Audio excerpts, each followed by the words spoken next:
1. Histoire. Un peuple sans histoire est un peuple sans âme. L'histoire africaine doit être réécrite de manière à corriger les distorsions imposées par l'historiographie coloniale. 2. Identité. Il est plus facile de rééduquer une nation qu'une génération.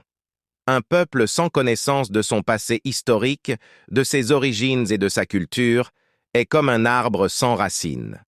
3. Culture. La langue est un facteur crucial dans la préservation de l'identité culturelle. L'unité culturelle des peuples noirs africains est une réalité objective qu'il importe de rendre palpable à travers la connaissance historique. Car science et technologie. La science et la technologie doivent être mises au service du développement de l'Afrique. L'histoire scientifique est le seul chemin qui mène à l'unité de l'Afrique. 5.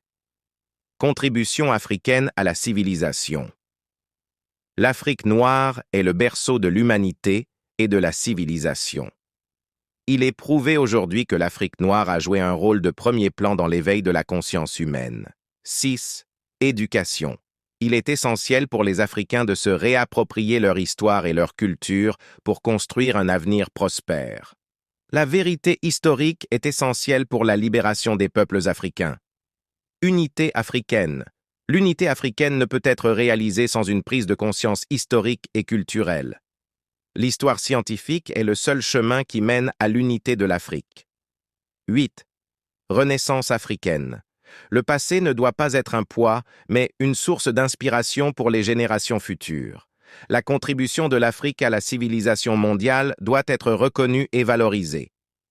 Autodétermination. L'Afrique doit se libérer de la tutelle intellectuelle pour définir ses propres valeurs et priorités. Il est fondamental que les Africains soient les acteurs principaux de leur propre histoire. 10.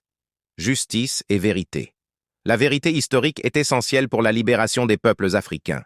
Seule la vérité historique peut nous libérer des chaînes de l'oppression.